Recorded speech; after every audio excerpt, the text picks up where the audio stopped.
Novak Djokovic remporte le titre à Tokyo. Dominic Thiem et Naomi Osaka s'imposent, eux, à Pékin. Je vous débriefe les 3 tournois de la semaine. C'est parti.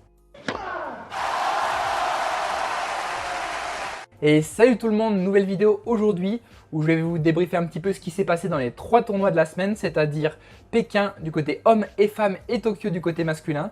Je commence tout de suite avec la finale féminine de Pékin qui a opposé Ashleigh Barty, la numéro 1 mondiale, à Naomi Osaka qui elle sortait d'un très bon tournoi à Tokyo la semaine précédente puisqu'elle s'était imposée là-bas. Et finalement dans ce duel au sommet, c'est la japonaise qui s'impose en 3-7, 3-6, 6-3, 6-2 face à la numéro 1 mondiale. Donc, malgré un début un petit peu poussif, la japonaise a su vraiment renverser la vapeur. Elle était notamment assez embêtée dans le premier set où finalement l'australienne, avec notamment ses grandes variations avec son slice de revers, avec ses montées au filet, gênait un petit peu le jeu tout en puissance, tout en cadence de la japonaise. Mais finalement, elle a réussi à se remettre à l'endroit, à frapper un petit peu plus fort, notamment avec son revers long de ligne qui a fait pas mal de dégâts à l'australienne. Et finalement, elle s'impose. Elle va retrouver la 3e place mondiale. Elle qui, on sait, a perdu la place de numéro 1 mondial après sa défaite à l'US Open. Elle en est pour l'instant à 10 victoires de suite. Donc on voit qu'elle retrouve un petit peu des couleurs en cette fin de saison. Elle qui a connu globalement une saison assez difficile depuis son titre à l'Open d'Australie. Entre, disons, mars et le mois de septembre, ça a été assez compliqué avec pas mal d'éliminations dès les premiers tours de pas mal de tournois. Donc là, on voit qu'elle retrouve un petit peu son tennis. Donc c'est de bon augure pour elle. Je passe tout de suite sans plus attendre du côté messieurs à Tokyo cette fois, où Novak Djokovic, sans grande surprise, s'est imposé en finale contre John Millman, un petit peu l'invité surprise de ce tournoi, 6-3, 6-2. Djokovic qui n'a pas perdu un seul set de la semaine et qui a montré un niveau assez exceptionnel tout au long du tournoi, il faut le dire. On pouvait avoir quelques craintes au début du tournoi quant à son épaule. On se souvient qu'il avait abandonné à l'US Open en 8e de finale contre Wawrinka. Il s'était reposé jusqu'alors pour essayer de retrouver un petit peu des sensations et avoir plus de douleur au niveau de cette épaule gauche qui était assez récalcitrante. Et là, ça s'est pas du tout vu. Il était vraiment exceptionnel dans son niveau de jeu, que ce soit au niveau du service, où il a été breaké que 2 fois en 46 jeux de service, ce qui est assez impressionnant. Il a passé notamment 64% de première balle dans cette finale, ce qui montre aussi qu'il n'a pas été trop embêté de ce côté-là. Mais globalement, il a su être très performant au niveau de son jeu de retour, au niveau des angles qu'il trouvait dans ses matchs. On avait, si vous avez pu regarder quelques extraits des matchs, on avait à chaque fois l'impression que la balle était attirée par lui, ou en tout cas que lui attirait la balle, et qu'il était tout le temps sur la bonne trajectoire. Ça s'est vu notamment face aux 2 joueurs les plus difficiles entre guillemets qu'il a pu affronter, c'est Pouille en quart de finale et Goffin en demi-finale. Il a fait qu'une bouchée à chaque fois de ces 2 joueurs qui sont pourtant pas des plots. Et là on voit vraiment que Djokovic retrouve des couleurs, il conforte sa place de numéro 1 mondial et surtout il se rapproche à la race de Rafael Nadal en gagnant 500 points supplémentaires avec cette victoire à Tokyo. On voit vraiment que c'est un objectif qui lui tient à cœur, Djokovic, de finir l'année numéro 1 mondial et de ne pas se laisser doubler par Nadal, d'autant plus qu'on sait que Nadal, on l'a appris, ne va pas jouer le Master 1000 de Shanghai. Donc là, il y a vraiment un boulevard pour le Serbe avec Shanghai, après avec les tournois sur indoor qui lui conviennent vraiment bien, de pouvoir conforter sa place et rester au sommet de la hiérarchie mondiale. On notera par ailleurs la belle performance de John Millman, comme je l'ai dit au début de vidéo, qui lui accède à la finale, la première finale d'un tournoi de cette catégorie, un tournoi 500 pour lui. On sait qu'il n'a jamais gagné de tournoi encore dans sa carrière, il avait juste fait une finale dans un tournoi 250. Mais là en tout cas, il a montré de belles choses.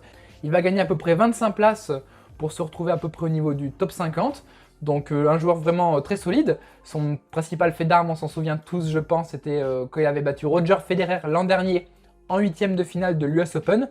Depuis, il n'a pas fait forcément de grands exploits, mais ça reste un joueur qui est très solide du fond du court, avec un mental assez solide également, mais bon, qui a quand même quelques lacunes au niveau de ses coups. C'est pour ça que finalement, ça reste un joueur globalement autour de la 40e, 50e, 60e place, sans être vraiment mieux. Et je passe tout de suite au tournoi de Pékin, qui est probablement le tournoi qui était le plus intéressant cette semaine, où là, on a eu une finale 100% next-gen entre Dominic Thiem, bon, qui se fait peut-être un petit peu vieux maintenant, je ne sais plus si on peut vraiment continuer à l'appeler next-gen, et Stefanos Tsitsipas. Et c'est l'Autrichien qui s'est imposé en 3-7, 3-6, 6-4, 6-1, dans un match assez accroché de plus de 2 heures. Tsitsipas qui lui avait fait un bon tournoi puisqu'il avait notamment sorti Zverev en demi-finale. Thiem lui aussi avait fait un bon tournoi puisqu'il a sorti Murray, je vais en reparler un petit peu, Murray qui revient, et Khachanov en demi-finale. Il a eu pas mal de chance puisqu'il sort Khachanov en demi-finale, comme je l'ai dit, en sauvant, en tout cas en revenant bien dans le match, puisqu'il était mené 6-2, 5-3, et finalement il s'impose en 3-7 là aussi. Et là, on voit qu'avec cette victoire en demi-finale, ça l'a qualifié pour le Masters de Londres, et probablement qu'il devait se sentir un petit peu plus libéré dans cette finale avec 2 beaux revers à une main. Donc c'était assez sympa à regarder au niveau des passings, des revers long de ligne. On a eu quelques beaux coups dans ce match, surtout que c'est des joueurs assez rapides qui ont une très bonne couverture de terrain. Donc on a eu quelques hot shots, comme diraient nos amis anglophones. Et finalement, donc c'est Thiem qui s'impose, qui fait une très bonne saison sur dur mine de rien, puisqu'on rappelle qu'il a gagné le Masters d'Indian Wells en début de saison. Et là, il s'impose dans un tournoi 500, ce qui n'est pas rien non plus sur dur. Donc à voir si à Shanghai, il arrive à concrétiser ses occasions. Il sera dans la partie de Roger Federer pour une potentielle demi-finale contre lui. Donc on verra s'il arrive à récupérer un petit peu de ses efforts cette semaine. Et comme je l'ai dit, le joueur aussi qu'on a beaucoup suivi cette semaine, c'est Andy Murray.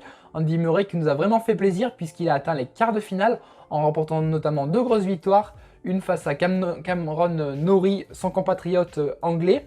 Et surtout, et c'est vraiment une grosse victoire de sa part, c'est sa victoire contre Matteo Berrettini, le jeune Italien qui, on se souvient, a fait demi-finale face à Nadal à l'US Open. Berrettini qui est quand même un joueur maintenant qui est de plus en plus ancré dans le top 15 et qui pourrait rentrer dans le top 10 d'ici quelques semaines à quelques mois.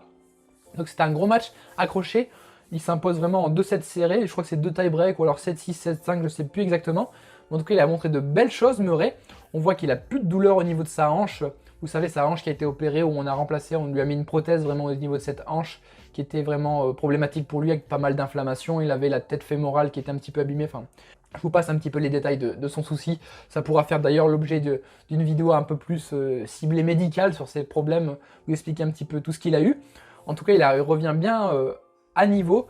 Après, on se doute que ça va pas être non plus un niveau fou, puisqu'on se doute que Murray va pas revenir vraiment au niveau qu'il avait avant sa blessure, donc c'est-à-dire 2015-2016 quand il était dans le top 5, voire numéro 1 mondial. Là, il y a très peu de chances quand même qu'il retrouve le top 10, voire le top 15 mondial.